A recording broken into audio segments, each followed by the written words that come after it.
Pilar, ¿cómo estás? Muy bien, César, muchas gracias. Estoy muy emocionado de platicar contigo.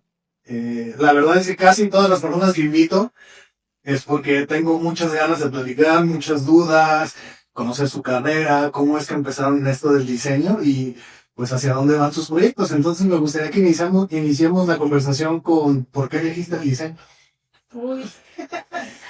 Mira, yo desde niña tenía esta idea como de soñar con lo que iba a ser de grande, no sé por qué. Yo creo que porque veía muchas novelas, tenía mucha información en mi cabeza y yo siempre me gustaba visualizar de cómo va a ser Pilar a los Campal 2000. Tenía ese tema en mi cabeza desde niña. Y yo pensaba que el 2000 iba a ser algo súper futurista. Entonces a mí me gustaba pensar cómo iba a ser Pilar del 2000 y qué iba a estar haciendo. Y siempre me imaginaba en algo creativo. ¿Por qué? No sé.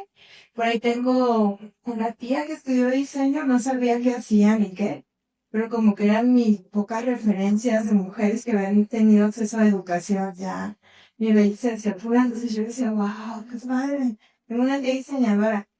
Y por otro lado, mi papá era arquitecto. Entonces, en mi casa siempre hubo maquetas, estilógrafos, estaba su, ¿cómo se llama el escritorio que usamos? Respirador. Su respirador. Me encantaba ir a buscar en todas sus cosas y siempre me hice la idea de yo quiero hacer algo así. Pero en realidad yo nunca consideré ni me cuestioné si tenía talento para ni nada. Yo me aventé. Afortunadamente en mi casa nunca nos dijeron que no a nada. Cuando se trataban de esas cosas, o sea, lo que tú querías hacer, te apoyaban para hacerlo, ¿no? Entonces, yo sin saber mucho, mi mamá me ayudó a investigar dónde estaba la carrera de diseño, estaba la quinta fregada. ¿Tú dónde vivías? Mis papás vivían para carretera Chapala, entre Estacionamiento de Revolución, es donde empieza apenas con su tapatío. Pues de lado a lado. Sí, aparte yo era alguien que venía de estudiar en un colegio en Tlaquepaque, mi mamá me llevaba, iba por mí y entré al UAS, que era la barranca de Huentitán. Para mí era una odisea todos los días levantarme a las 5 de la mañana. Hacías horas, yo creo. Hacía como una hora, pero las clases empezaban a las 7, entonces yo tenía que estar ahí un poco antes y así entré a la carrera de diseño. De hecho, de esas veces que dices, voy a aplicar, voy a hacer el examen, a ver si salgo y salgo. Y yo creo que ha sido una de las cosas de las decisiones que he tomado sin pensar mucho. A la que más le he atinado, porque en verdad, para mí la profesión de diseño me enriquece, pues te puedo decir que el alma y me llena mucho hacerlo. Es algo que disfruto muchísimo hacer. En la prepa nos hacían esos exámenes como para ver cuál era tu carrera profesional. ¿Tu vocación? Nunca me salió diseño. No, creo que hasta me salió humanidades, enfermería y cosas que ahorita no me imagino haciendo. Pero digo, bueno, me llegó el instinto y ese sueño de niña de estar como en algo creativo y fue la mejor decisión. ¿Y cómo fue tu experiencia al llegar al CUAC? Independientemente del recorrido. Yo lo recuerdo y me da mucha risa. Yo digo que yo venía de un ambiente muy pequeño, o sea, escuelas de monjas franciscanas donde el evento del siglo era el Día de San Francisco y los carros alegóricos. Entonces, mi mundo era pequeñito, estaba muy cuidado. O sea, a mí me cuidaron mucho en mi casa, estaba cero maleada. Y llegó a este mundo de Juan, donde venía gente foráneos de otras escuelas con otras experiencias. Y además que son perfiles un tanto abiertos, ¿no? O sea, que vienen temas artísticos, Sí. cosas muy raras, ilustraciones japonesas, o sea, hay una mezcla ahí extraña, ¿no? Todo era nuevo para mí, todo era wow. Yo veía a la gente que platicaban cosas de, no, yo vengo de la prepa a hacer una carrera técnica en diseño, yo dibujo, yo hago, y yo me sorprendía por todo. Pero una de las cosas que como que me marcaron un poco mi paso por la universidad son los primeros días de clase. Ok. Porque a mí me tocó en el quad convivir con los mismos compañeros desde que entré hasta que salí. Todavía estaba ese esquema como de grupos. Ah, ok. Entonces yo entré y salí con los mismos compañeros. O sea, esto, digo, fue relativamente más nuevo el que cada quien elegía sus carreras, sus profesores. A ti te tocó, o sea, un grupo, primero, segundo, tercero, hasta el final. Sí, suena como que tengo muchos años, pero no es... En aquel entonces tú podías escoger al final ya tus maestros, pero para ciertas materias, pero en realidad éramos, que te puedo decir, 2 grupos en la mañana y 2 grupos en la tarde, o sea, éramos poquitos. Entonces cuando empezamos los primeros días de clase, pues yo, pues era la persona que levantaba la mano para ¿puedo ir al baño? Pues todos mis compañeros como que empezaban a decir, ¿qué habla con ella, no? ¿De dónde viene? Y recuerdo una dinámica que hicieron de di tu nombre y cómo te gusta que te digan, ¿no? Entonces, pues yo escuchaba y me llamo Eduardo y me gusta que me digan Pikachu, me llamo... Entonces yo dije, yo me llamo Pilar y me gusta que me digan Pili. Y todos así como de... O sea, ahí como que empecé a ser como un poco inocente para los demás o un poco como de, ¿esta quién es? Como no encajar mucho. Pero afortunadamente tuve un grupo con gente muy linda que a la fecha yo mantengo amistad con ellos. Mis mejores amigas las conocí en el quad. El mejor amigo lo conocí en el quad y son amistades que hemos podido mantener porque éramos gente muy cero maleada, muy auténticos todos. Entonces, Okay. Te arroparon y te hicieron sentir falta. sí, mucho. Mi paso por la carrera también es curioso. Hay una anécdota que yo platico mucho. Porque yo tengo maestros que me he topado, 10 años después, 15 años después, y se sorprenden mucho cuando les digo que todavía me dedico al diseño. ¿Por qué? Porque yo en la carrera ya estaba aprendiendo. Pero mis procesos siempre han sido muy lentos. Okay. Yo soy alguien que observo, estoy viendo todo el tiempo y voy como que giriendo todo lo que veo y luego actúo.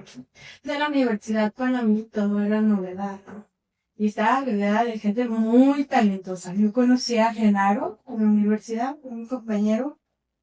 Yo veía tanto talento, yo veía personas con tantas habilidades que yo en ese momento no supe explotar las mías. Yo me dedicaba a ver lo que hacían los demás, ¿no? No quiere decir que haya sido una mala estudiante, siempre fui muy dedicada.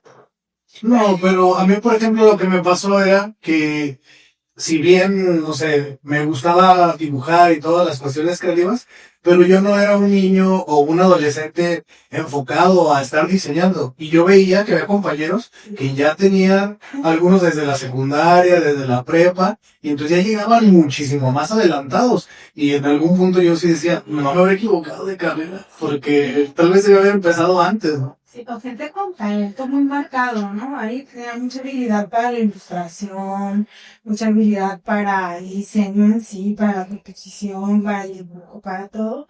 Y yo en ese momento todavía no encontraba mi habilidad. Entonces estaba como que picoteando todo. Y sí me llegaba a cuestionar de pronto al ver trabajos de mis compañeros a decir, pues sí será alta mi vocación, no sé, pero yo lo disfrutaba mucho. Creo que lo que cambió es esa parte de mí, lo que me hizo como abrirme un panorama, fue cuando tuve la clase de diseño editorial del maestro Rodolfo. Uh-huh. Es un hombre súper preparado, que ama lo que hace y como que fue la primera persona que yo conocí que amaba tanto su trabajo y enseñar y tenía la paciencia de explicarte y de darte la retroalimentación real y buena sobre tu trabajo, no con la intención de decirte, no, no sirve, está mal. Sí. Que también hay muchos profesores así, ¿no? Muchísimos. Que en lugar de construir, destruyen. O sea, bueno, creen que el fomentar al alumno es a través de una crítica dura, cuando se supone que la responsabilidad del profesor es formarlo, ¿no? No destruirlo. Sí, hay personas que como que no entienden el valor de la retroalimentación, ¿no? Que a veces que te ponen 7. Y ya, pero ¿por qué 7? 7. Échale ganas, es lo mejor. ¿Pero por qué? O sea, explícame. Y ese maestro me abrió los ojos al diseño editorial. Y creo que fue realmente una de las primeras materias en las que me dediqué a aprender algo bien y a ponerle como el 100 a mis tareas, a mis entregas. Y eso me cambió mucho la perspectiva del diseño. Pues tú sabes, ¿no? La carrera se enseñan tantas cosas que pronto crees que tienes que ser bueno en todo. Uh-huh. Pues cuando yo descubrí la editorial dije, no, o sea, aquí yo sí puedo tener lugar, aquí yo sí puedo tener un talento. Esto sí me hace sentir que lo disfruto. Claro. Y ahí fue cuando ya, pero ya te estaba hablando que eso era como el semestre 6. 6, algo así. O sea, ya ibas de salida. Ya iba de salida. Yo disfruté mucho la carrera, la verdad, disfruté mucho el quad, me parece una escuela bellísima. En aquel entonces era una escuela bellísima y peligrosa, porque teníamos la barranca así, de hecho compañeros se llegaron ahí a rodar, no voy a decir nombres, pero teníamos tradiciones todavía muy autóctonas para el quad, o sea, aventábamos los trabajos, cuando terminabas, era una tradición de tus maquetas enormes, ibas y las aventabas a la barranca. ¿A que se destruyera? Sí. Y luego había que bajar a recogerlas. Sí. Y luego por ahí el que se destruía porque estaba rodando. Lo disfruté muchísimo. Son de mis mejores años. Que también, como te comento, ahí conocí a mis compañeros de vida. Uh-huh. Ahí conocí a las personas que por años y años han sido parte de mi vida. Entonces, yo me acuerdo de esos momentos a la fecha cada que voy al quad desde mi escuela. Sí, a muchos les genera muchísima nostalgia y siempre la recuerdan como un espacio que disfrutaron mucho. Y en esta estancia, hablando del sexto semestre, ¿cómo te imaginabas o qué ibas a hacer al terminar? ¿Lo tenías claro? ¿O se fue dando? ¿O qué pasó? No tenía idea. No tenía mucha idea. Siempre he sido alguien que como que de pronto vaga un poco en todas las cosas, como que imagina futuro, porque hay una cosa que yo digo, que si me tuvieran que pedir como una frase en mi lápida, uh-huh, pondría, se me hizo fácil. Okay. A mí en el momento, como no me gusta profundizar mucho en las cosas, las veo fáciles, ¿no? Claro. Entonces, yo en ese entonces decía, pues, cualquier cosa en lo que yo pueda trabajar y voy a salir y voy a triunfar. En aquel entonces, como el sueño de todo diseñador era entrar a una agencia, ser director creativo. Yo pensaba eso, pero lo veía como algo, salgo y lo voy a lograr, lo voy a hacer, pero realmente no pensaba mucho. Entonces yo vivía por momento. Claro, okay. Ya después cuando salí de la universidad, tuve la oportunidad también de escoger a las personas con las que debía de rodearme. Porque yo escogí bien a mis amigos y de ellos aprendí muchísimo. Que bueno, ahora esto que dices se me hizo fácil, en el que si no pensabas más allá, no futureabas, vivías el presente, ahora es un gran poder. Porque con lo que pasó en la pandemia y todo esto, muchos nos cuesta mucho trabajo el vivir el hoy y ahora hasta, no sé, hay como cursos de atención plena, mindfulness y todo eso, que a lo mejor es algo que tú dominas. A lo mejor yo puedo dar esos cursos ahora. Sí, es algo, es como una filosofía de vida que me ha llevado a hacer la mayoría de las buenas cosas que he hecho. Porque sin pensarlo mucho me han dado así como el salto de loco a hacer cosas y me ha resultado bien. O sea, nunca me he estresado más allá por el que va a pasar. Entonces, terminas la escuela y ¿cuál fue tu primer trabajo? Mi primer trabajo, digo que es el salto de loco. Unos meses antes de terminar la carrera, junto con dos amigos, Paco Cuellar era compañero mío como de los últimos semestres. Él era un poco más grande que nosotros, ya tenía más visión de la vida, era muy bueno para el negocio, ¿sabes? Todo este tema de la gestión. Y uno de mis mejores amigos desde el primer semestre, Ken Ramírez, nos unimos y fundamos una pequeña agencia, estudio de diseño entre los tres. Ok. Y ese fue mi primer trabajo formal. O sea, desde el principio emprender, ¿no? Sí. Tu propio proyecto. Pues digo que se me hacía fácil todo, porque empezamos, tú sabes, viviendo la vida loca, o sea, viviendo la vida del rockstar del diseño, porque nos rentamos una oficina, cada uno tenía su propia oficina, la customizamos. Desde aquel entonces Genaro era muy bueno con la tipografía y la ilustración. Me ayudó a pintar mi oficina, puse un sillón rojo que era de mi abuelo. Bueno, yo viví la fantasía del... Primero estaba el estudio armado y ya que te sentabas decías, hay que buscar clientes. Sí. Bueno, teníamos la fortuna, te digo, que siempre he tenido esa bendición en mi vida de saber con qué personas juntarme. Porque Paco era muy bueno gestionando. Entonces nosotros salimos con clientes. Okay. Yo ya tenía clientes, por eso me pude pagar mis uñas para la graduación, mis rayitos, ¿sabes? Para mí era un día, no, yo ya soy autosuficiente. Autosuficiente. Sí, estuvimos como 3 años en esa agencia. ¿Cómo se llamaba? Gen Diseño. Gen Diseño. Gen era el genio creativo ahí, el que movía todas las ideas. Y él empezó con el proyecto, nos invitó, nos sumamos, se llama Gen Diseño. Creo que ahorita todavía continúa, pero Paco se quedó ya. Gen agarró el camino, yo agarré mi camino y Paco se quedó con la agencia. Se llama Fara ahora y siguen haciendo sí, cosas buenas. Qué bien. Así empecé. Y esos 3 años fueron, pues imagino, como para madurar como diseñadora, con los proyectos ya reales, arropada de estas dos personas que a lo mejor tienen un poco más de experiencia, o incluso el talento de Gen que te fue acompañando. Sí. Y cuando tomaste tu camino, ¿cómo fue que lo tomaste? Pues eso sí ya fue golpe de realidad, porque ahí esos 3 años yo viví la vida loca, o sea, Gen y yo, desde ese entonces, yo creo que por eso hicimos mucho clic. Estamos locos, o sea, hacemos una muy buena mancuerna para trabajar, ¿no? O sea, ahí somos como muy intensos, muy sensibles. Entonces eran días de trabajo de, hoy vamos a escuchar todo el día a Charly García, ¿no? Os vamos a experimentar. Y el trabajo de los clientes los hacíamos como trabajos de escuela. 2 horas antes de entregarse, así, vamos a trabajar. Pero era mucha fantasía. Vivíamos un mundo de fantasía donde había días enteros que solo pintábamos cuadros y uno carbonía y hacíamos experimentos con resina. Y yo creo que Paco nos veía y decía, me saquen la chamba. Sí, claro.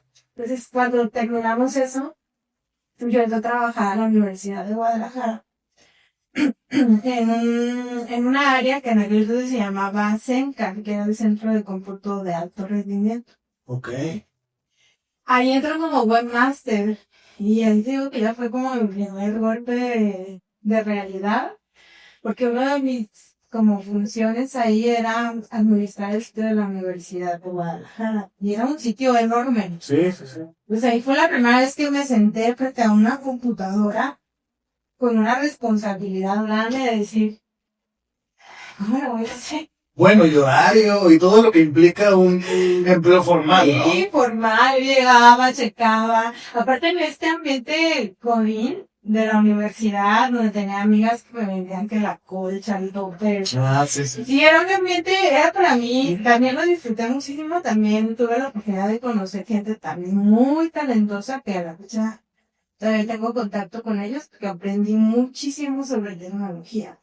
Oye, ¿y no te pasó que al trabajar en la oficina fue cuando le encontraste un amor al café? ¿No te pasó? Uy, no, cerca yo no sé quién, espero que esté llevando una muy buena vida ahora. Preparaba un café en esas cafeterotas, Sí. pero le ponían canela, clavo. ¿Qué? No, o sea, yo llegaba y todo el día café, café, Cuando café. yo empecé a trabajar, no entré directamente en diseño, empecé a trabajar en el CEPI Colomos, que ahí tienen ingenierías y eso. Yo estaba ahí como de becario y ahí conocí el café de oficina porque era un ritual, o sea, todos los oficinistas, ya llegó la hora del café, la oficina olía a café y todos servían su cafecito y era el momento de platicar. Es como Es el momento. es la chela social, pero en la oficina, café. Mi historia con el café viene de más atrás, porque en mi familia son súper cafeteros. O sea, en mi familia a la fecha, o sea, mi mamá se despierta y es del cafecito. Mi papá era mi abuelo era alguien que todas las tardes se preparaba su café, yo de niña convivía mucho con él. Y para mí, yo recuerdo mucho, se lo preparaba súper caliente y al primer trago que le daba siempre hacía una expresión de la gloria. Ah, la gloria. Yo pensé que qué caliente. No, siempre decía, y decía una expresión que no es como muy agradable escucharla, pues no lo voy a decir, porque no voy a quemar a mi abuelito, pero Lo van a funar. sí, no, era muy simpático mi abuelo. Pues yo lo escuchaba así, y yo sin tomar café ya añoraba eso, ¿ves? Ah. Entonces yo soy cafetera desde muy joven. De la cuna. De la cuna, pero sí, en los trabajos yo siempre soy la que incita, vamos a por un café, hay que poner café, hay que comprar una cafetera, y sí considero que el café es... Sí, es clave, porque también, digo, dentro de los factores que ayuda el café, pues es obviamente para quitarte el sueño y todo, pero también creo yo que tiene como un factor que te ayuda a concentrar.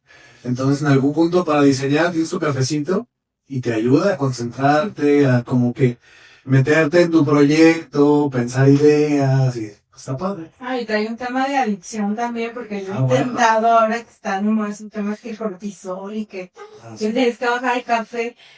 O sea, si yo me tomo un té, me la paso todo el día enojada con la vida de quiero el café, y ya. Me rindo, voy y compro mi café y ya. Sí, Me quita los problemas. Pues sí, mi café. sí tiene lo suyo. Soy súper cafetera. Muy bien. Y entonces, caíste ahí a ser Godín. Sí, lo disfrutaba muchísimo. A mí realmente la vida godín me gusta. O sea, yo no la sufro. Siento que conoces gente de diferentes, o sea, carreras, con diferentes costumbres, diferentes historias de vida y todo, como que es convivir con gente con la que normalmente tú no convivirías. Y no sé, a mí siempre me gusta mucho el chisme, la plática, entonces escuchas demasiada información a la hora de la comida, en las reuniones. A mí me gusta mucho eso, lo disfruto. Yo también durante muchos años estuve trabajando para agencias y empresas y siempre me gustó el tema, digo, ahora le llaman Godín como algo despectivo, pero a mí siempre me gustó porque además daba estructura, o sea, a mí me costó mucho trabajo, por ejemplo, cuando me independicé, el que yo tuviera el control de mi tiempo, el decir, empiezo a trabajar a una hora, tengo que traer tantos proyectos, avanzo, me detengo, voy a comer, regreso, sigo trabajando, paro, hago una vida social. O sea, esa parte me costó bien mucho trabajo. Al principio, como dices, vivir en la vida loca, al principio que pusimos nuestro proyecto, nos la pasábamos jugando. O sea, en la mañana, ¿qué vamos a desayunar? Pues vámonos a desayunar. Y después regresábamos de desayunar y que hay que jugar. Y que ya viste este video y que va a salir la nueva película. Y al final empezamos a trabajar a las 7 de la noche. Sí, Entonces, convivir, disfrutar todo el día. Sí. Y es difícil de pronto también la vida corporativa, por así decirlo. Porque tú sabes que ahí siempre está esa frase de ubica tu cajita en el organigrama.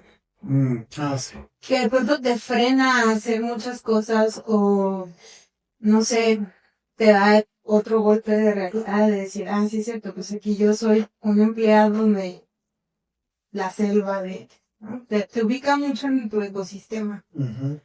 Pero también yo siempre he tenido como ese enfoque, y yo se lo digo mucho a la gente con la que trabajo, de, sí, pero ¿qué estás haciendo tú aquí adentro para tu vida profesional independiente, ¿no? O sea, también es como buscarle la oportunidad de crecimiento, tanto personal como profesional, fuera de, o sea, algo que a mí siempre me ha gustado y que he tenido como muy claro desde que entré en esto es, ¿qué vas a dejar tú a la posteridad cuando no esté?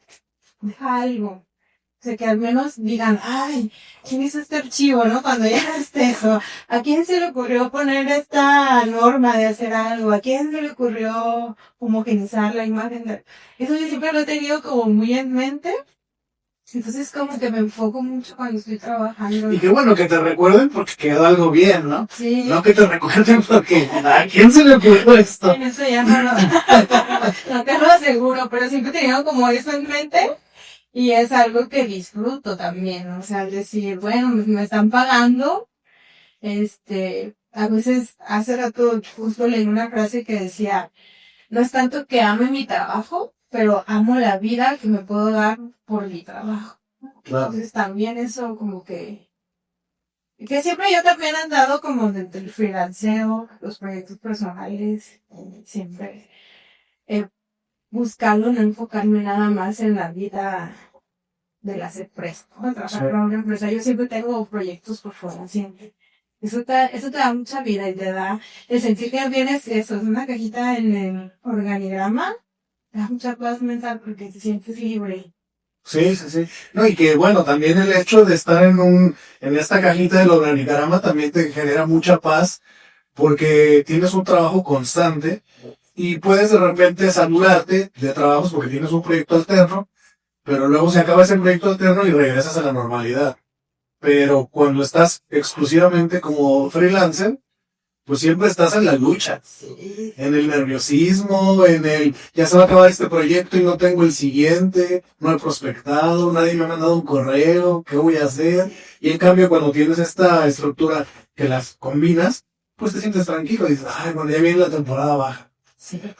Baja de trabajo, pero de ingreso se mantiene. Definitivamente. Ser hijo de la nómina chapa mental. Yo viví mucho tiempo de freelance y sí, o sea, era ya entregué esto, pero me lo van a pagar en 3 meses y tienes que saber administrarte muy bien, tienes que saber de muchas cosas, tienes que saber de contabilidad, o sea, te exige también mucho, o sea, para mí era más difícil enfocarme en hacer mi trabajo bien, tenía que estar aprendiendo de muchas otras cosas, consultando a gente, pidiendo ayuda para yo ahorita descansé un poco de eso. De hecho, desde que tenía mi último trabajo que dije, no, ya, basta el freelanceo, porque yo tiendo mucho a saturarme de trabajo, yo soy muy workaholic, yo tengo que estar haciendo cosas.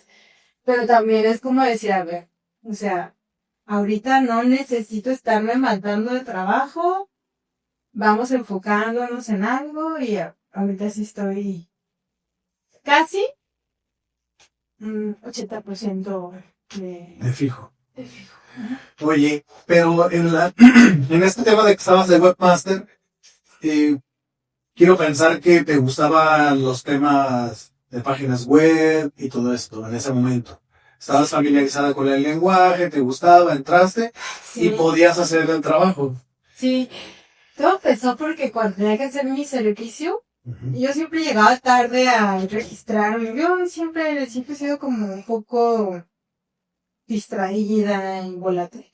Entonces, a la hora de registrar mi lugar para hacer el servicio social, no lo pensé mucho. Yo dije, pues ahí me queda cerca de mi casa, ahí para no batallar bien. Pero no me fijé que era para webmaster. Y yo no tenía ni idea de cómo se hace una página web.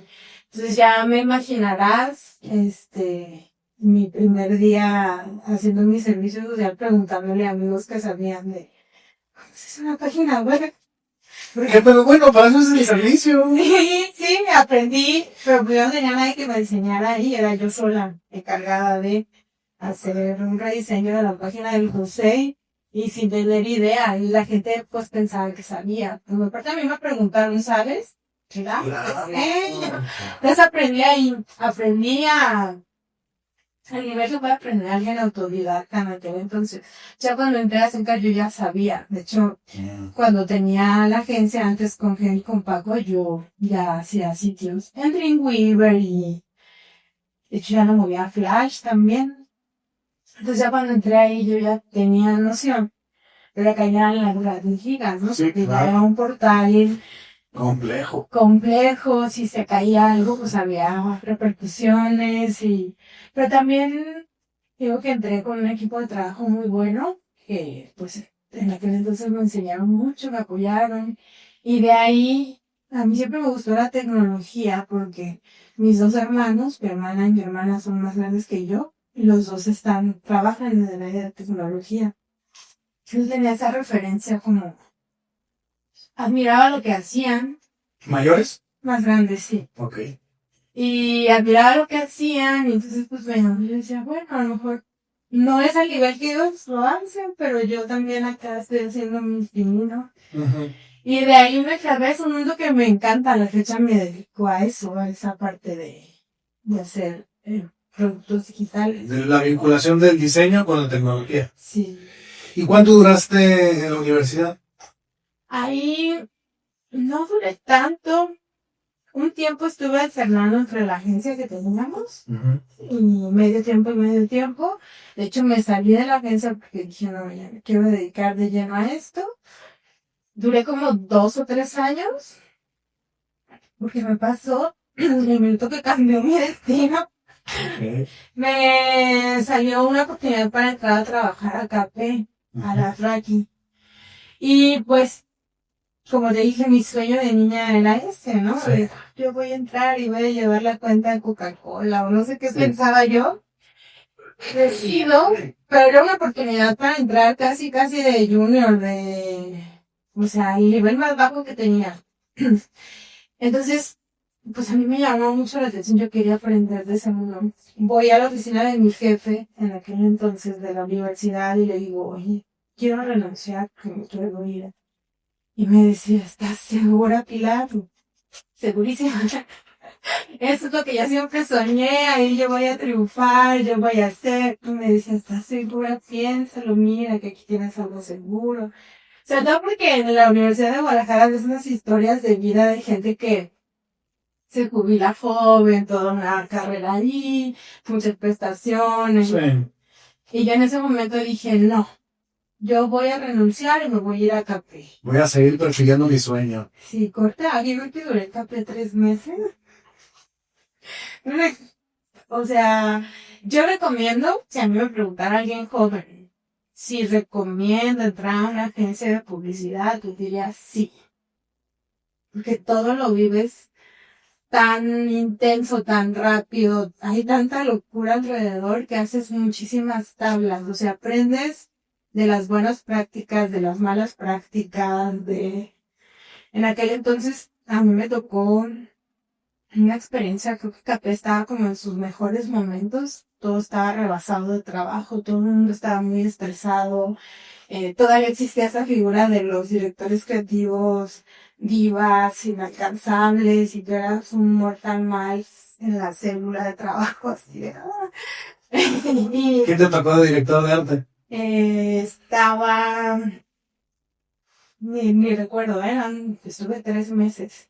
Estaba con 3 extranjeros, no recuerdo su nombre, solo recuerdo que quien estaba como cabeza del equipo de diseño era Lalo Jaime, que me ayudó muchísimo. En su momento aprendí, fue tiempo corto, pero aprendí mucho de él. Y los demás, la verdad, yo creo que los bloqueé, porque viví esa realidad así de me fui, de ver, yo venía de tener una pequeña agencia y cuando tú tienes eso, pues tienes mucho cuidado con lo que haces, ¿no? O sea, tienes esa presión de hacer todo muy bien y te haces tus referentes de agencias grandes y tú piensas que trabajan, o sea, una vez bueno, no voy a dar mucho detalle, porque para qué los quemo, pero me di cuenta que la calidad del trabajo no era importante. Claro. Que lo que importaba era la rapidez con la que se hacía. Totalmente. Y Pero bueno, al final las agencias sí funcionan. así funciona. Porque por eso volvemos a las cajitas. Por eso está el ilustrador, el diseñador tipográfico, el que hace la maquetación, el creativo, el director de arte, la ejecutiva de cuentas.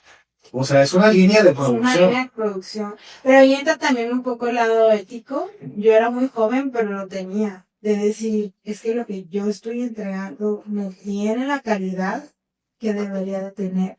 Entonces, vives como, en aquel entonces no existía el término FOMO, pero vivías en un constante FOMO de decir, hijo, es que no. O sea, a mí me tocó hacer propuestas de logo en 1 hora. Cuando yo venía de vivir otro proceso donde buscábamos, investigábamos. Entonces, el toparme con eso fue incómodo. A mí me empezó a generar como mucha resistencia a obedecer ese tipo de órdenes, ¿no? De rápido saca esto. Entonces, ¿qué pasó? Que yo estaba molesta y lo primero que me dijeron fue como de, hey, tu trabajo es muy inconsistente, porque o puedes hacer cosas muy buenas, me tocaba hacer muchas cosas en Flash en aquel entonces, o puedes hacer cosas que no nos están llenando. Pero era por esta parte que yo vivía de, oye, vengo a estar 3 días trabajando de 9 de la mañana a 8 de la noche haciendo una animación y me pides que te haga 1 hora de logos, pues te los voy a hacer de, ¿sabes? Sí, claro. Cuando a mí me dicen eso, me dicen, te vamos a dar otra oportunidad para que demuestres que... Yo dije, no, gracias. No, porque no me siento cómoda con lo que estoy haciendo, no estoy aprendiendo. Estoy aprendiendo a cagarla, que también fue muy bueno, porque después lo que aprendí ahí me sirvió muchísimo después. Pero y de ahí yo dije, no, me voy. Renuncié. La vida de la agencia no es para mí. No. Y que, como lo dices, está padre, ¿no? Tal vez como parte formativa de un diseñador sí está bueno entrar a una agencia para que conozcas todo el proceso y que tengas, porque en las agencias siempre hay mucho trabajo, y a lo mejor en un despacho de diseño boutique o algo, en un estudio más pequeño, pues sí tienes el tiempo de explorar, de llenar un muro con bocetos, de vengan todos, vamos a ver, ¿cómo ven las líneas? Pero en las agencias no. No, y yo siempre he creído que un buen jefe también te facilita la vida. Si tienes un mal jefe o gente que, y se entiende, porque hay gente que está con el estrés encima, la presión y todo, que a lo mejor la forma en la que tratan y te piden las cosas no son las mejores, pero yo era muy joven y tenía la oportunidad, digo, en mi casa nunca hubo esa presión, tienes que ser así, yo renuncié. Y dije, no, yo no quiero sufrir el diseño, no lo estaba disfrutando. Exacto. Y renuncié. Y ya que renuncié, entonces después también me metí a otra agencia, pero esta agencia sí era súper relajada. De entrada, como que el primer contacto que tuve ahí fue con un amigo muy querido que como que me arropó, era músico, muy artístico, con otra visión. Y entonces yo ya trabajé como la vida de la agencia, pero ya en otro ritmo. Y ahí también sigue haciendo una de diseño editorial y hacía sitios web también. O sea, y más o menos seguí como con eso. Y cuando estuviste haciendo esto, ¿qué proyectos alternos tenías? ¿Proyectos de diseño de marca o proyectos editoriales? ¿O cuáles eran estos proyectos alternos que empezaste a hacer?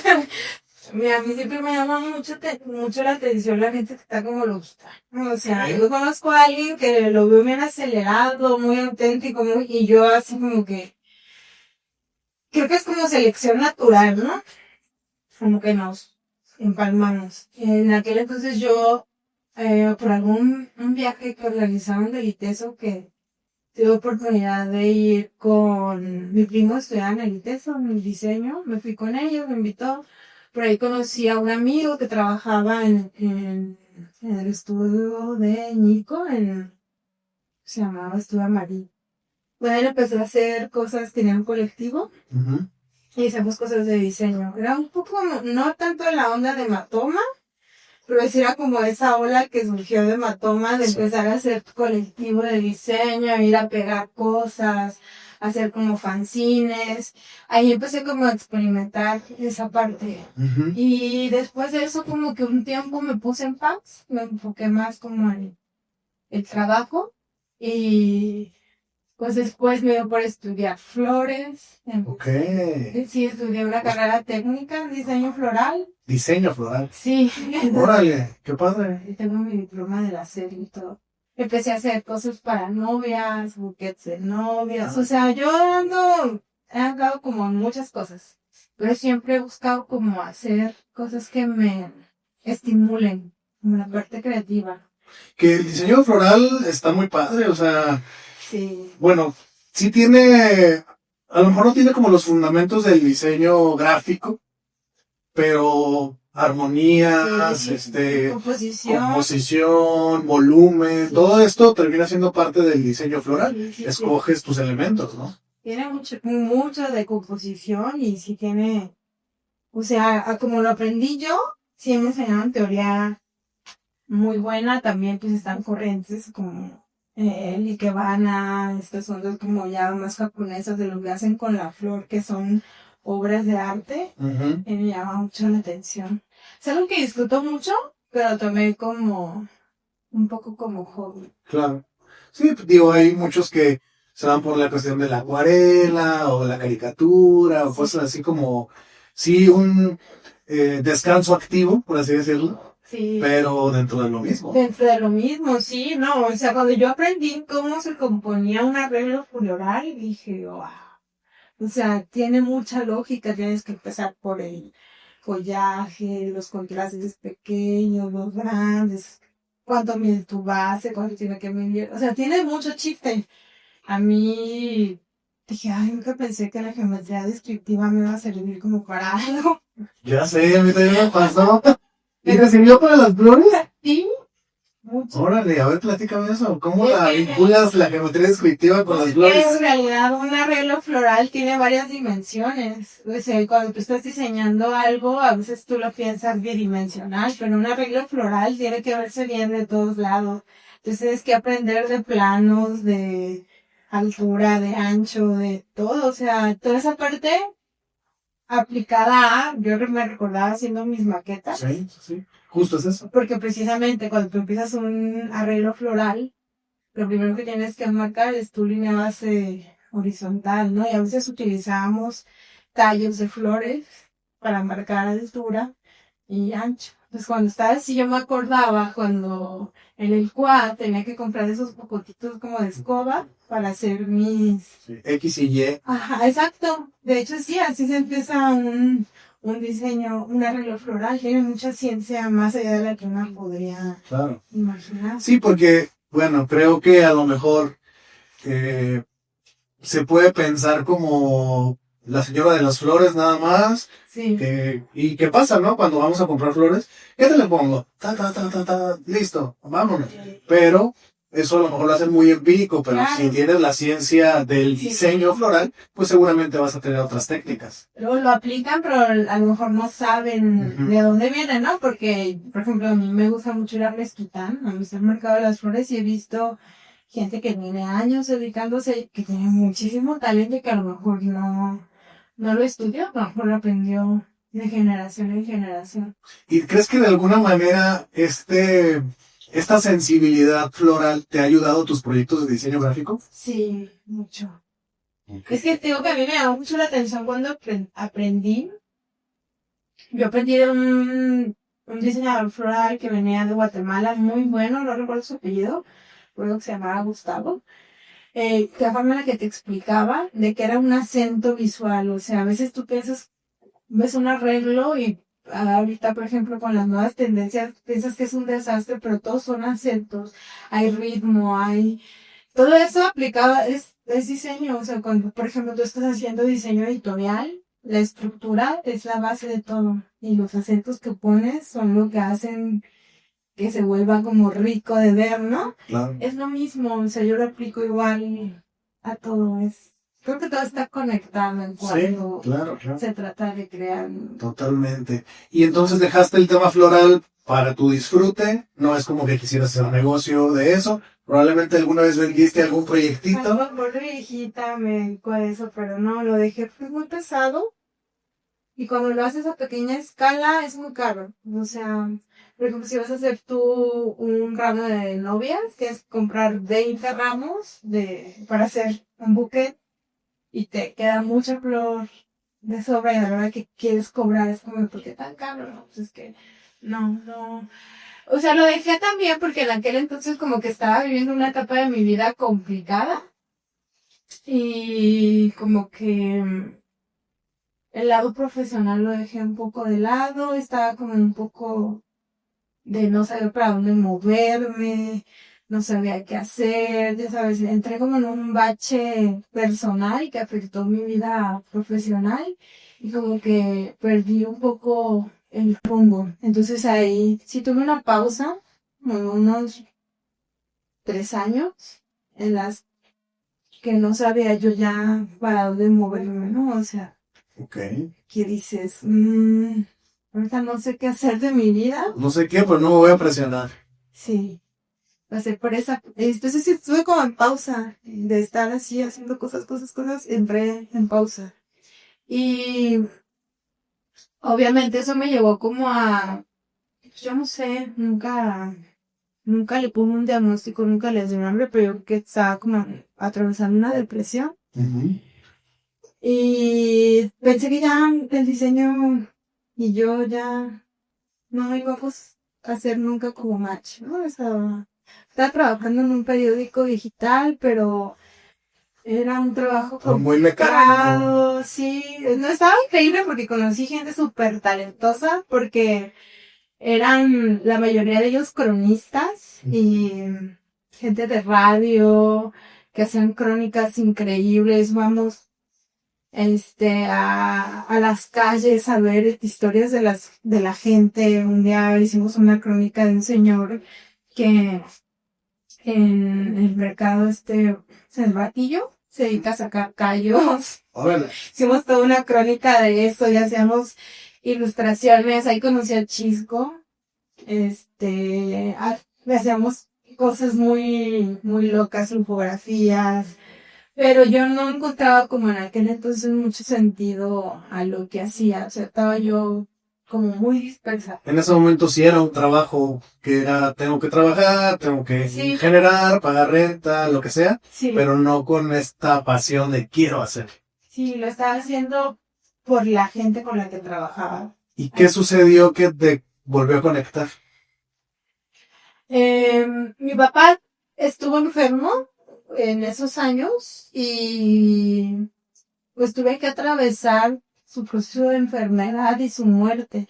Para mí mi papá era una figura en mi vida importantísima, sobre todo por esta parte de que siempre fue un hombre muy bondadoso y muy de apoyarnos, ¿no? O sea, tú le podías decir, papá, me pidieron una cámara de fotos para mañana en el WAF. Él sabía cómo le hacía, siempre nos priorizó a nosotros antes que él, ¿no? Entonces yo, siempre tienes ese cobijo y ese apoyo. Mis dos papás siempre nos apoyaron mucho. Cuando te enfrentas a perder como esa base en tu vida, pues todo se te derrumba, ¿no? Y es muy curioso porque ya en ese entonces experimenté miedos, que se me hizo fácil, se volvió todo es muy difícil. Todo es difícil. Okay. Sí, pero todo para mí era imposible. Yo tuve una época en la que no trabajaba y llegué hasta cuestionarme de ¿seré lo suficientemente buena? Me llegaban oportunidades de trabajo y yo no aceptaba ni mandaba ni aplicaba porque yo decía, es que a lo mejor yo no sé lo que debería saber, o a lo mejor... El síndrome del impostor. Terrible. Hasta arriba. Sí, o sea, estaba pasando yo una depresión en todos los aspectos. Y creo que toqué fondo, mucho. Porque la gente que estaba a mi alrededor me decía, es que, ¿qué te está pasando? No eres tú. Uh-huh. Y lo primero que se me ocurrió hacer, como el ese de tengo que salir de este hoyo, fue rentar una oficina. La renté y dije, ¿para qué? No sé, yo necesito reconectar con aquella Pilar que cuando estaba joven, hacía algo como... Se quería comer el mundo. Sí, se quería comer el mundo y renté la oficina y invité a 2 amigos, a Chisco y a Genaro. Vamos viendo qué hacemos. Hay que hacer algo. Y le llamamos Taipos. Ahí en Taipos empecé primero con ellos. Salió mal porque Chisco, no sé en qué andaba. Genaro tenía muchísimo trabajo. Entonces como que era yo la que estaba ahí que hacer nada. Sí. Entonces pues yo empecé a hacer talleres. Lo primero que dije, bueno, ¿qué puedo hacer? Tengo amigos muy talentosos, los voy a poner a trabajar. Empecé dando talleres, Gerardo pues dando talleres de caligrafía, de tipografía, de lettering. Yo di talleres de diseño floral ahí, en ilustración, de creatividad. Y se empezó a volver mi nuevo proyecto de vida.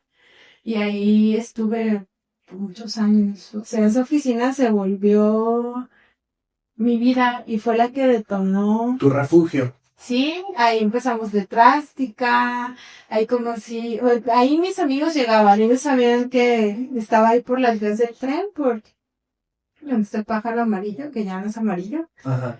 y cualquiera puede llegar a mi oficina a cualquier hora. Avenida Arcos. Sobre Inglaterra.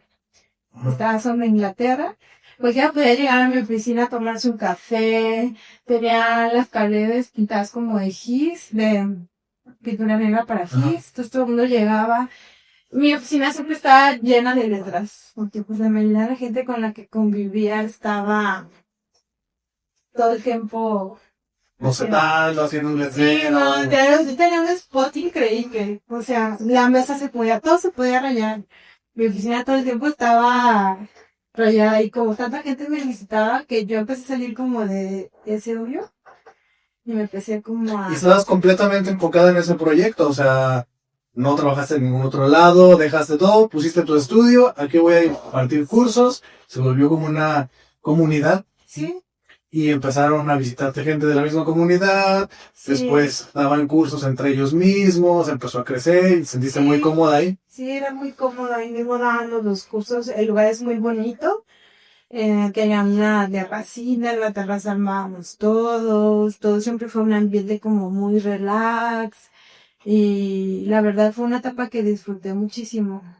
Porque siempre estaba rodeada de amigos, entonces... Y que creo que fue muy inspirador para ayudarte a salir. Sí, la verdad, ese fue mi refugio por muchos años. Hace, ¿qué será? Como unos 4 o 5 años lo cerré, porque ya era mi momento como de... ¿Ya? ¿Ya estoy bien? Ya, bye. Sí, no tanto por eso, porque ya mi vida profesional tomaba otro camino y mantener una oficina sola que ya no le inviertes el tiempo no tiene caso. Claro, sí. Y aparte por el mismo respeto que yo me tenía a ese proyecto, para mí Taipos fue increíble, que era como de, no lo voy a dejar morir en el olvido, sino cerramos y cerramos bien, hicimos una fiesta para el último día de la oficina y... Se despidió como se lo merecía. Sí, yo recuerdo mucho, ahí hacían yo los prestaba para que hicieran reuniones del grupo de caligrafía y lettering de Guadalajara. Había un grupo que se juntaban como entusiastas, hacía una vez por semana a compartir, practicar y hacer cosas, ¿no? Una de esas veces yo estaba todavía eran las primeras etapas de esa oficina, estaba todavía muy triste. Y recuerdo que mi amigo Gen me dijo, ¿qué tienes? O sea, te veo mal, te veo desconectada, te veo mal, ¿no eres tú? ¿Dónde está tu brillo? Sí, justo eso. Y recuerdo muy bien que se paró, agarró con humor y me dijo toda la pared la palabra imparable. En una calidad hermosa, o sea, imparable. Y pues él me dijo, ¿eso eres tú? Para mí se me quedó todo y se quedó como un año ahí la palabra imparable, pero ahí tengo fotos. Que no se me olvide. Y no se me olvidó.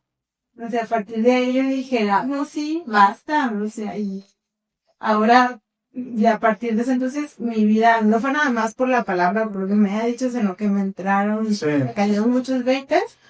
Y a partir de ese entonces como que dije, no, aquí todo lo que yo pueda hacer y esté en mis manos hacer, lo voy a hacer.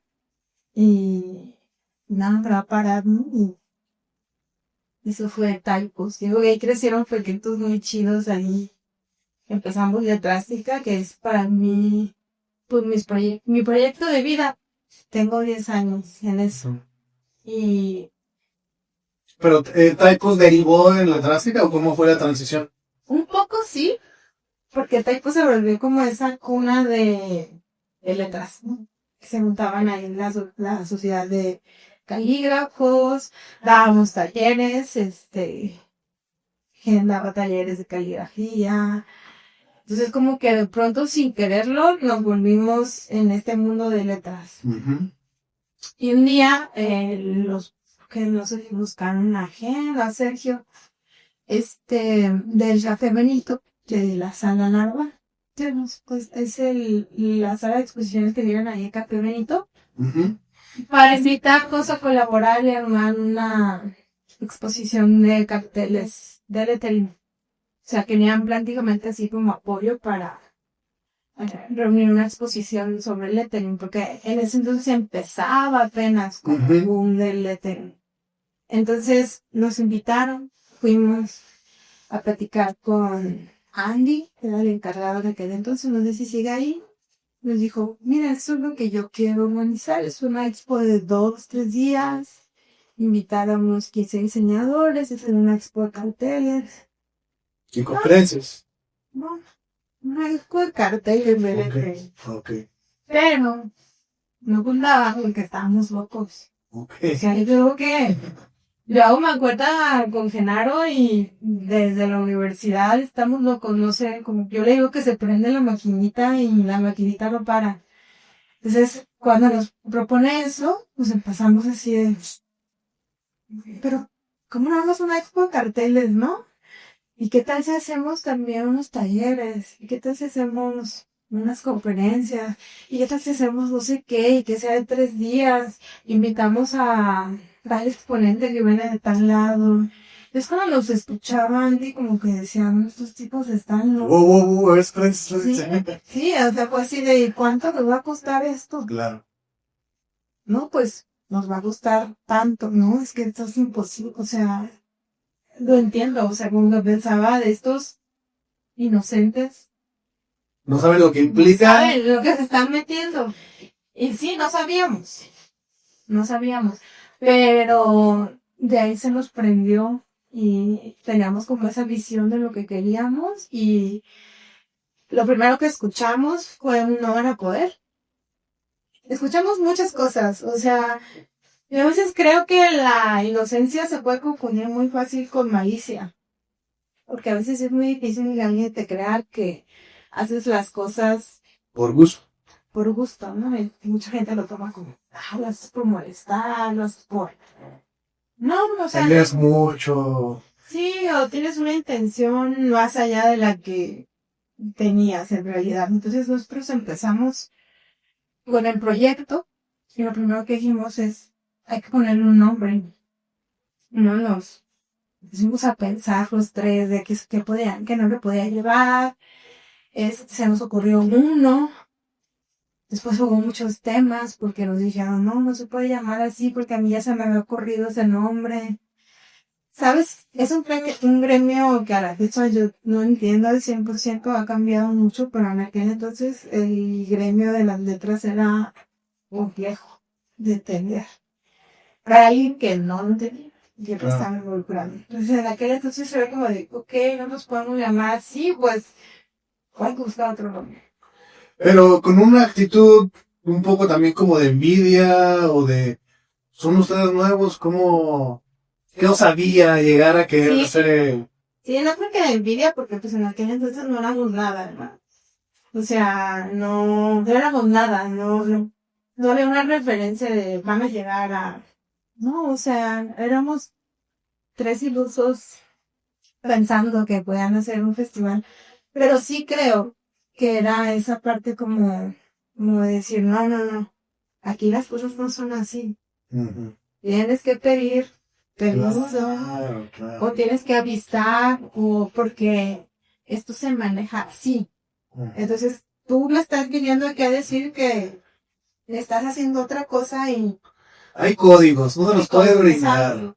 Tienes que aprender. Sí, eso es algo de lo que, fíjate que a mí me ha tocado en esa parte de estar experimentando en proyectos de todo tipo, que me llama mucho la atención. Que siempre hay ya como formas establecidas y que tú ilusamente desconoces y que a veces te pueden generar enemistades. Sí. Hay cosas que tú ni idea de por qué.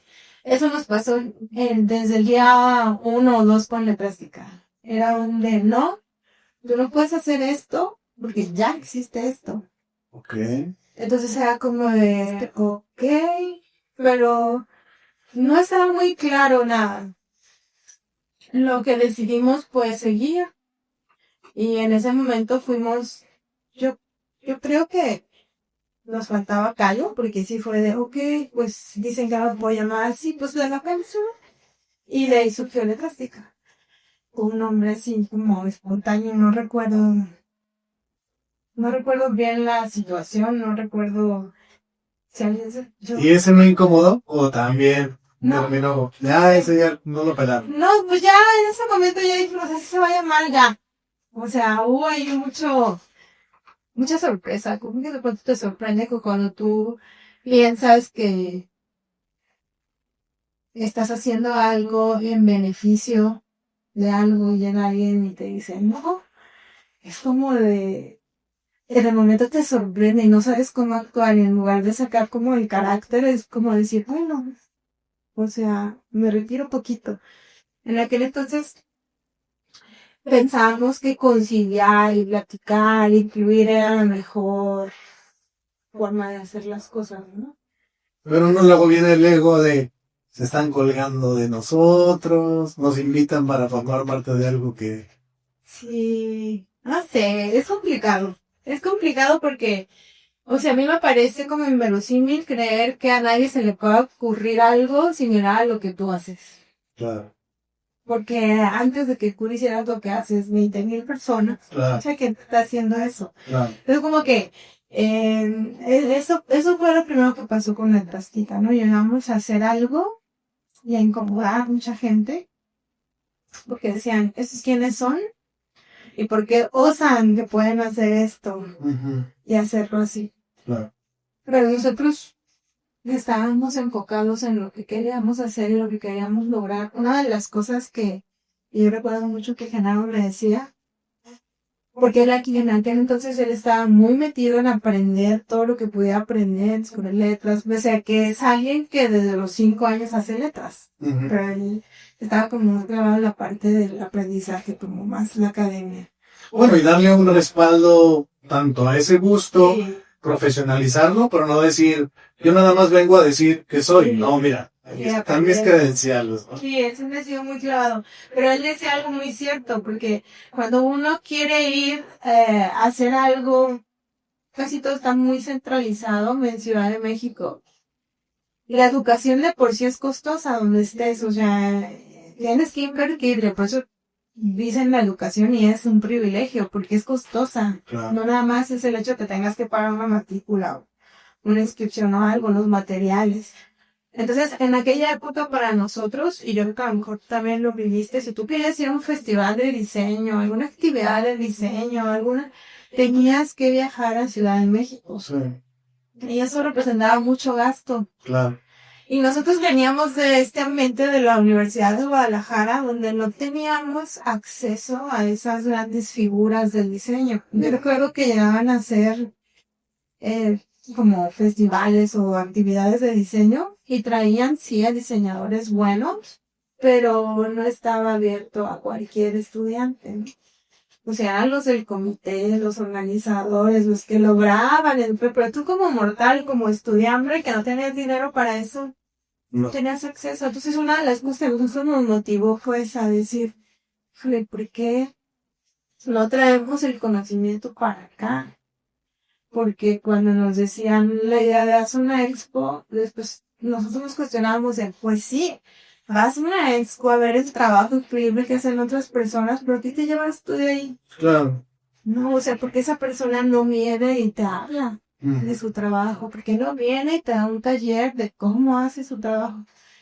Sí, digo que tiene una onda media soñadora al inicio, así empezamos pensando eso, en decir, no, hay que descentralizar las cosas. Y nuestro sueño era, ¿y qué tal si ahora la gente viene a Guadalajara a eso? Y así lo empezamos como a conceptualizar. El primer festival fue La Locura. Una locura, porque aparte lo hicimos ahí en Café Benito. Pues ya de experiencia también te iba a tomar decisiones como complicadas en logística. Una parte la hicimos ahí, otra parte en el Fondo de Cultura, otra parte en otros talleres en otro lado, entonces estábamos como locos todo el tiempo. Pero yo siento que lo que más nos enfrentamos en ese primer festival era que era muy caro. O sea, nosotros invitamos como nuestro headliner de aquel entonces, siempre hemos manejado la idea de tener como talento nacional y gente que venga del extranjero, pues siempre como muy la figura que viene de México, las personas aquí locales y alguien de fuera, ¿no? Alguien a quien tú fácilmente no tienes acceso de ir a tomar un taller con. Y el primer invitado así fue Ale Paul, de Argentina. Él tiene la fundadora de Subtipos y eso. Pues un tipazo, ¿no? Pero pues lo primero con lo que nos enfrentamos es de... ¿Vuelos? Escribe a ver si acepta. Y la verdad es que hemos sido muy afortunados de que la gente en verdad toma el proyecto, lo arropa y dice, voy, van. Y lo primero con lo que nos topamos es, ¿y cuánto cuesta el vuelo de Argentina para acá? ¿Sabes? Y empezar a sumar, y a quién nos vamos a invitar, y esto qué, y empezar a hacer cuentas y ver, y la cifra va creciendo y creciendo y creciendo. Y dices, ¿cómo le vamos a hacer? No, pues hay que vender los talleres, hay que vender. Y todos los días era, mi primer entrada que vendimos a la plástica fue... Campana y todo. Sí, ahí nos compró, ¿quién compró? No sé, no lo conozco, ¿de dónde compró? De Tijuana. Y nosotros, ¿cómo de Tijuana? Yo con la plástica he vivido cosas hermosas, o sea, el entender eso, es decir, todo lo que tú te propongas lo puedas lograr siempre y cuando hagas las cosas bien. Y durante estos 10 años, estos 10 festivales, que me imagino que cada uno tuvo como algún, pues como todo, ¿no? Como en la vida, todo tiene su encanto y su desencanto. ¿Qué pudieras decir, a lo mejor, una anécdota que recuerdes que te marcó mucho de estos 10 años, que recuerdas como con mucho cariño?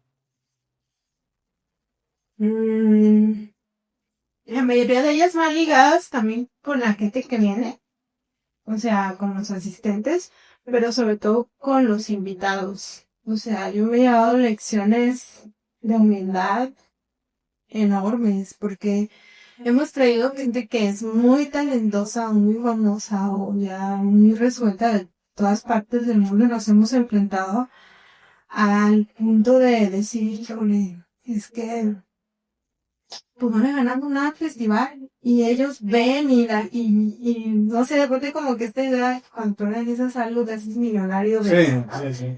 ahí con la clásica también hay unos temas, ¿no? Que como que ven demasiada producción y ven que como que de pronto damos esa idea de, pues aquí hay dinero. Pero cuando la gente viene y se involucra y forma parte de él, te dice, ¿sabes qué?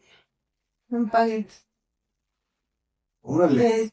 Sí, o sea, es de no. Usa ese dinero en otras cosas, en cosas para el festival, o sea, en verdad son cosas que te conmueven hasta la lágrima porque tú sabes lo que es la presión de tener un compromiso económico con alguien, el saber que tienes que cerrar cuentas, que todos tienen que pagar en ese momento, que todo el mundo proveedores está esperando, pero que ven que alguien llegue y te diga, no, yo quiero donar mi trabajo, pues es increíble, porque aparte no te lo están donando a ti, se lo están dando a la gente que está, a los chicos que vienen, nosotros tenemos en la plástica muchas becas, o sea, nosotros les damos muchos accesos de estudiantes para que vayan a ese festival, para que vayan a los talleres, siempre nos hemos enfocado en eso. Es cuando pasan esas cosas que los beneficiados somos nosotros de alguna forma, pero en realidad es darle acceso a Claro. que puede pagar para. Yo creo que si realmente el interés fuera como esta recompensa económica que se cree, yo creo que no hubiera durado 10 años. Por lo regular, los proyectos que se hacen con estas intenciones, o sea, seguramente en estos 10 años, me voy a aventurar a decir, tal vez el año 3, pues a lo mejor ese sí hubo utilidad, ¿no? No, es que este fue el que más, no, vinieron más personas, pagaron más, hubo más capital, pero eso hizo que el siguiente evento fuera mejor. Más allá que dijeras, no, pues ya con este y vámonos cada quien a su casa, Sí. creo que el siguiente puede ser mejor, el siguiente puede ser mejor, y luego seguramente el 6 o el 7 fue aquí le perdimos lo de los 7 años, ¿no? Y pues ni modo. ¿Cómo vamos a hacer el siguiente? Empezar de cero, empezar a construirlo, y la intención es mantenerlo. Y yo creo que cuando se hacen estos tipos de proyectos, pensando más en el beneficio de la misma comunidad, es que perduran. Porque si no fuera negocio, desde el día 1 no lo hubieran vuelto a hacer. La plástica vive para su comunidad, pero también vive gracias a la comunidad. Es un festival, o sea, la plástica es como como el centro de todo. El festival es parte de Letrástica, pero Letrástica también es su parte de comunidad y su parte como más de laboratorio creativo y así. El festival es como una rama de Letrástica. El festival se hace cada 2 años, o sea, en realidad hemos tenido 5 festivales. Y lo hacemos cada 2 años precisamente por eso, porque si no ya estaríamos en buró de crédito. ¿Sabes? Yo estaría, porque tú lo debes de saber, o sea, armar un proyecto de cero requiere invertir tiempo, dinero. A nosotros, Letrástica está hecho de todos los amigos que han estado ahí, desvelándose, subiendo, armando, las personas que nos ayudan en el staff, a nadie se le paga, o sea, es un voluntariado increíble, somos una familia ya. Y se puede hacer gracias a eso, es ese ambiente, a lo mejor a ti te tocó verlo ya, ahí te vi en Letrástica 5. Sí, en el último lo viví, porque fíjate que ya lo había visto, pero realmente cuando estás metido como en tu proyecto de trabajo, o sea, sí ves los festivales y las conferencias, pero la realidad es que de alguna manera tú dices, bueno, yo ya pasé por mi etapa formativa tal vez, ahorita estoy construyendo mi proyecto, quiero consolidar mi proyecto, entonces, a lo mejor no sé cómo suene, pero en ese momento para mí cuando empezaba a ver los carteles y veía que estos festivales de diseño se hacían, para mí era como relativamente una pérdida de tiempo, porque estaba yo en otro canal, ¿no? Entonces cuando ya empiezo a hacer los contenidos y esto, dije, quiero involucrarme otra vez y volver a sentir la conexión con el diseño, con la comunidad, ver. Y sinceramente te digo que fui al festival no esperando nada y salí impactado. O sea, dije, ¿cómo es posible que me lo perdí tantas veces si está súper a gusto? Te das cuenta que viene gente de todo el país y que incluso los de Guadalajara eran como los raros, porque llegaban chicos y me saludaban o me preguntaban algo y me decían, oye, ¿tú de dónde vienes? Y yo soy de aquí. Sí. Ah, es que yo soy de Tijuana, yo de Oaxaca, yo de Chiapas, ¿qué onda? Pues ¿de dónde salieron todos? ¿No? Ese es un fenómeno increíble con la plástica, porque como te comentaba en un inicio decíamos, y si algún día tuvieran que venir de fuera, ¿verdad? Nosotros sí. Y se cumplió, o sea, yo te puedo decir que un 80, por no irme muy lejos, hay un 90% de los asistentes vienen de fuera. No sé qué fenómeno hay a nivel local, no sé si también sea un tema de nosotros, de la parte de difusión o qué, que realmente Letrástica aquí no es tan atractivo como lo es para gente de fuera, o sea, viene gente de Estados Unidos, ha venido gente de Ecuador, gente de Colombia, que de pronto sí te sorprende, pero también es un poco como de la chispa, aunque todos vienen con esa idea de, sabes, de no abarcar territorio, sino todos vienen como muy abiertos Sí. a vivir la experiencia, a disfrutar, a arroparse entre ellos. Exacto, y además eso me llamó mucho la atención, que bueno, a lo mejor también tiene que ver con esta cultura tapatía de yo no pelo a nadie, ¿no? Y no me relaciono con nadie, yo mi silla, yo lo que vine y no me importan los demás. Y como todos son foráneos, todos buscan conocerse entre ellos, todos te hacen la pregunta, todos te reciben con una sonrisa, ¿y tú quién eres? O sea, como muy, muy entusiastas, pues, del tema. Y además como es, pues obviamente, tipografía, tipógrafos, letras, pues también dentro de todo el mundo del diseño, como que es una comunidad también como muy apasionada. Demasiado. Mira, yo no me dedico a eso.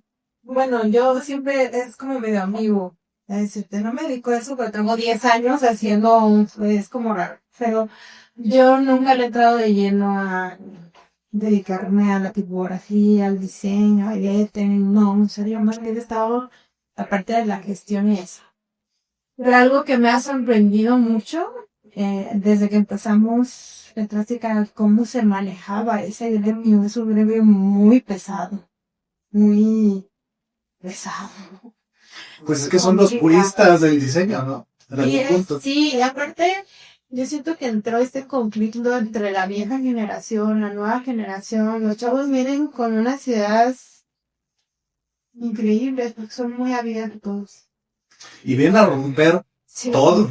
Yo soy muy sorprendida del talento que tienen, sobre todo, a lo mejor por el lado que me ha tocado vivirlo. Las chicas están haciendo cosas increíbles y ese era un gremio muy de hombres. Sí, sí. Muy, muy de hombres. Y pues escuchabas mucho tipógrafo, pero no escuchabas tipógrafa. De hecho, ni siquiera sé si se aplique. Sí, y entonces, pues obviamente, siempre que tú hagas algo, de una forma independiente, porque la plástica eso es algo de lo que tiene, que creo que también influye en eso que hablábamos de por qué no es tan arrompado en Guadalajara, es que es un festival completamente independiente. O sea, no recibe apoyo de ninguna universidad, no recibe apoyo de gobierno, no recibe apoyo de nadie a nivel local. No porque no queramos, sino porque hemos ido a tocar puertas a todos lados, y en todos lados nos han dicho que no.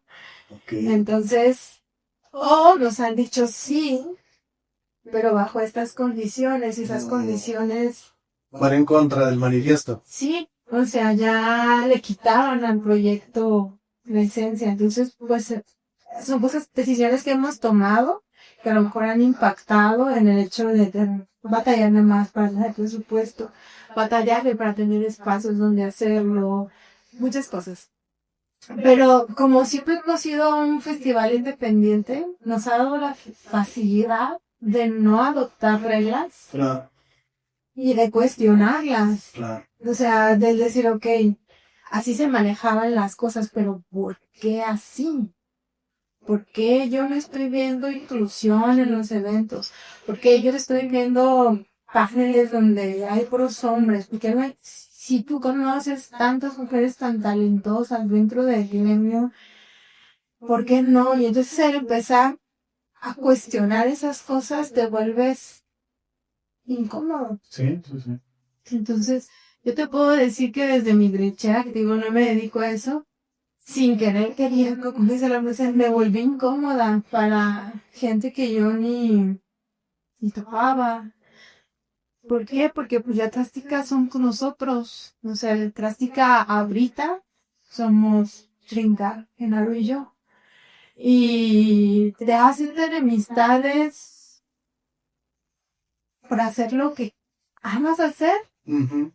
Y por no permitirte adoptar cosas con las que no van tu congruencia, ni tu ética, ni tu estilo, ni... Y que además siempre el proyecto, bueno, lo que me platicas, siempre ha estado como en el ojo del huracán, ¿no? O sea, este tema de que por qué se llama como se llama y que por qué, si es, copia o no, lo que sea. Y luego también recientemente el tema del registro de marca que se hizo viral.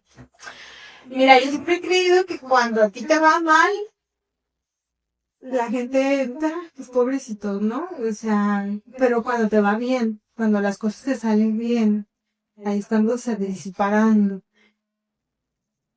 pues, temas de ego, ¿no? En mucha gente. Y también ven oportunidades. Porque si te va mal, si tú eres parte del proyecto y al proyecto le va mal y ya no formas parte, pues dices, ay, qué mala onda. Pero si tú ya no formas parte del proyecto y ves que les está yendo muy bien, te entra esa parte como de decir, ay, necesita mi crédito, de a mí. El tema que pasó con Letrástica recientemente fue un tema muy doloroso para nosotros porque justo cuando yo te hablo de que Letrástica es un proyecto independiente, te hablo de que ahí está mi patrimonio y está el patrimonio de Genaro. Y yo sé que ambos le hemos invertido no tiempo y esfuerzo, dinero. Claro. Y que si han salido cosas es porque hemos usado contactos, amigos, familia, que nos ha apoyado para que las cosas se hagan.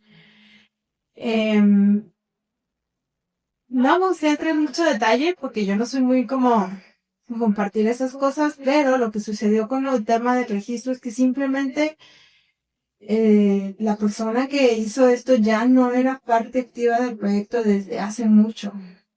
Que cuando no recibes un beneficio real es muy fácil decir no puedo ir, no puedo hacerlo, estoy muy ocupado.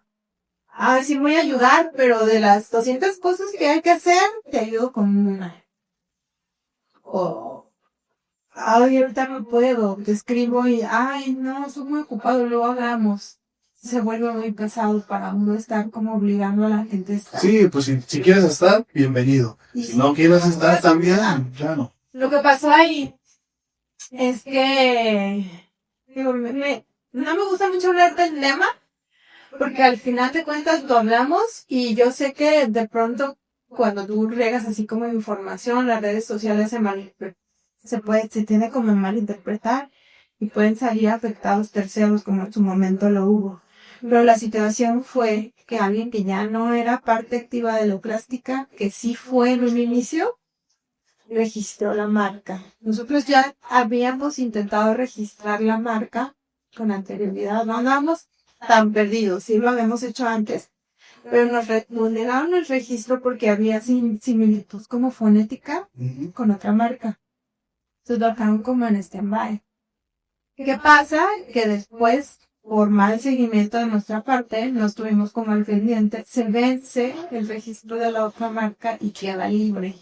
¿Cuál era la otra marca? ¿La recuerdas? No recuerdo, algo, en hecho ni siquiera como algo similar, era otro giro completamente. Entonces se vence ese registro y queda abierta la posibilidad y esta persona sin avisarnos, o sea, por iniciativa propia, va y la registra su nombre. Pero fue hace poco, así como en 2023, algo así. Y no nos avisa. Cuando la intentamos registrar, cuando dijimos, ya se debe haber vencido la otra, vamos, nos dice la abogada de registro de marca que nos iba a hacer el trámite. Pero la táctica ya está registrada. ¿Cómo? ¿Y quién la registró? No, pues esta persona. ¿Cómo? Eso es lo primero que el instinto fue como decir, oye, pues te hablo y te pregunto qué onda. Pero pues al hablarlo nos digo, no, ¿cómo? Yo no fui. Oye, pero aquí viene tu nombre. Ah, no, bueno, pero es porque tú me dijiste que lo hiciera. O sea, ¿cómo yo te voy a decir que registres algo mío? Entonces, empezó a haber ahí un tema de comunicación, ya no nos quiso contestar las llamadas, se cerró por completo, sus motivos en algún momento nos los explicó, no sé qué pasó ahí, con un problema de comunicación. Lo tuvimos que hacer público, porque cerró el canal de comunicación completamente. Y al mencionar a los abogados ya está poniendo ahí o sea, Sí, a ver, problemas, ¿no? Tú sin verla ni temerla, imagínate que un día para otro te metes en temas de abogados y justo, o sea, al investigar lo que implicaba hacer algo por la vía legal, pues era invertir otra vez algo lo que ya yo te he dicho que la plástica, pues ahí está mi patrimonio de vida, ahí está el de Genare. Otra vez tener que invertir más de 150,000 pesos para empezar un juicio que nadie nos aseguraba que nosotros pudiéramos salir con el nombre de la marca en una situación tan injusta, que eso es algo que también a mí emocionalmente me afectó mucho. Yo creo que los dos la pasamos muy mal en esos días, los tres, incluyendo a Srinka, porque era decir, ¿por qué actuar con alevosía y ventaja? O sea, ¿por qué? Si no hubo nunca un conflicto, no hubo simplemente él dejó de participar porque se le buscó tantas veces para decirle hay que reunirnos, hay que hacer, y nunca tuvo el tiempo. Bueno, está bien. Es decir, estás poniendo en riesgo mi proyecto de vida y decidimos hacerlo público porque a mí me parece que cualquier persona que viva una injusticia y que viva como, pues para mí era violencia, o sea, Claro. están usando tus proyecto, tu patrimonio, algo que le has invertido tantas cosas de mala fe, porque nunca nos avisó, nos pudo haber dicho, pudimos haber llegado a un acuerdo, se pudo haber registrado a nombre de 3, 5, 10 personas. Hacerlo con alevosía, pues para mí ya no había otro camino, porque él no nos contestaba. O sea, fueron días de estarle escribiendo. Y entonces la presión social fue la que hizo que respondiera. Sí. Bueno, además la comunidad letrástica se engañó. Mira, después tuvimos la oportunidad de hablar con Sergio y yo sí, pues por la educación que yo tengo, le pedí una disculpa que a lo mejor no tendría que por qué habérsela pedido, porque sí sé que hubo comentarios que pudieron haberlo lastimado a él o a terceras personas que nada tenían que ver, ¿no? Pero de pronto fue como porque te digo, Letrástica ha hecho tanto por todos, por nosotros, por la comunidad, que todos reaccionamos en el momento de aquí está sucediendo una injusticia, porque todo el mundo que estaba en el círculo de Letrástica sabía perfectamente cuál es el papel de Genaro, cuál es mi papel y cuál es el papel de él. Y además van al festival y ahí los ven. Sí, y nos ven en chinga, y nos ven corriendo, y nos ven, o sea, ahí fregándonos todo el tiempo. Y era una injusticia. Y yo siempre, a mí, recibí muchos ataques, sé que Genaro recibió muchos ataques, que fueron a ambos lados. O sea, fue quien entendía lo que estaba viviendo Letrástica y nos apoyaba.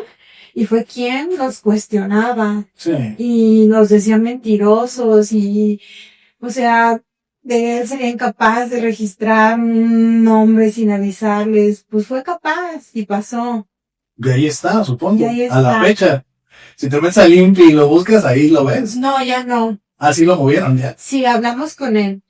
O sea, hubo un momento, después de todo esto que pasó, que con toda la presión que hubo de redes, él nos dijo, ok, ya hablemos. Pero para eso pasaron días. Y ya era un desastre en redes sociales. Nos sentamos a hablar y no había un solo motivo o razón que justificara su acción. O sea, y fue muy difícil entender sus motivos, pero cuando le dimos los nuestros, o sea, no había nada que discutir. Era como decir, ¿de qué me estás hablando? Yo pienso que, pensando un poquito, a lo mejor se sabía que no se podía registrar, que esto, y fue como un momento de que se le ocurrió meterse, lo vio disponible y iba a ver. No, pero pues es que eso suena, me tropecé, me caí, registré tu marca. Sí, claro. O sea, esas cosas no son casualidades, ni son algo que es un proceso largo. Porque si tú sabes que ya no participas en un proyecto y que no está a ti. O si no hay mala onda, pues les dices, ¿no? Oye, me acabo de dar cuenta, ya pueden registrarla. Sí, y otra cosa hubiera sido, o sea, a lo mejor existiría Letrástica a nombre de los tres. Porque si hubiera hablado, si hubiera consensuado, si hubiera llegado a algo. No pasó así, lamentablemente. A mí creo que me dolió más por mi amigo Genaro que por lo que estaba viviendo yo, que también era mi proyecto. Claro. Porque si alguien se ha enfocado a sacar adelante en Drástica, en todas como sus aristas, es Genaro, ¿no? Y el verlo, estábamos sufriendo. Y ver como ese dolor porque, o sea, digo que pues somos medios inocentes. Sí. Y se confunde mucho la inocencia con la malicia. Sí. Sí, fuimos muy cuestionados por eso, la verdad. Yo creo que fue el camino que nos llevó a que las cosas se solucionaran. Se me hizo fácil funarlo en redes. Eso. Pero está bien, si al final eso dio justicia, se me hace bien. De hecho, no fue una funa, o sea, en realidad fue ¿por qué registraste nuestra marca? O sea, si en su momento a alguien le dolió el cuestionar eso, yo creo que cualquier persona que haga algo con alevosía y ventaja tiene derecho a ser cuestionado. Sí. Si es en redes, pues ni modo, ahorita Claro. es un medio. Claro. Y yo creo que eso nos fortaleció más, Claro. nos unió más. Ahorita ya Drástica está registrado bien. Y ya, o sea, pudimos hablar las cosas con él, se resolvieron como los adultos que somos. Claro. Y todo está bien. Perfecto. Pilar, pues platícame ya para ir cerrando. ¿Qué viene en el próximo Letrástica? Algo que puedas adelantar, algo que motive a que se emocionen más. ¿Por qué hay que ir al siguiente Letrástica? Bueno, el próximo Letrástica va a ser en el 2026, en octubre de 2026. ¿Qué viene? No sé, de qué vienen grandes cosas. Ahorita estamos un poco enfocados. Letrástica cumple este año 10 años de que empezó. Estamos empezando recientemente los festejos de los 10 años. Estamos preparando actividades para festejarlo. Drástica ahorita está creciendo su comunidad, que estamos abriendo como capítulos en ciudades. Ahorita tenemos Drástica Ciudad de México, Drástica Jalapa, Drástica Puebla y Drástica Guadalajara, que estamos trabajando como en forma un poco independiente en fortalecer la comunidad en esos estados. Y está la Drástica Central, que es, como digo, que nos organiza el festival. El festival viene en octubre del siguiente año. Estamos todavía cerrando, ya hay por ahí nombres.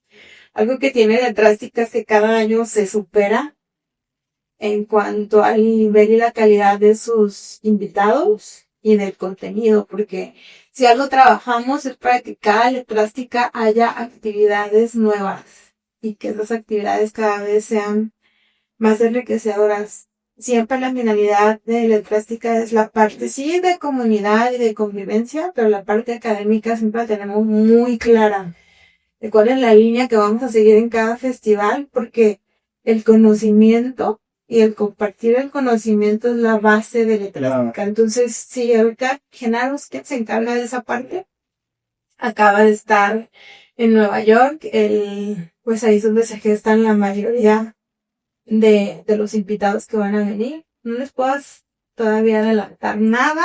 Okay. Es una sorpresa, pero es garantía que cada edición Letrástica. ¿Y en cada edición cambian de sede? Sí, ¿no? La primera edición la hicimos en Café Benito, las siguientes dos, Letrástica 2 y 3, fueron en el Mind.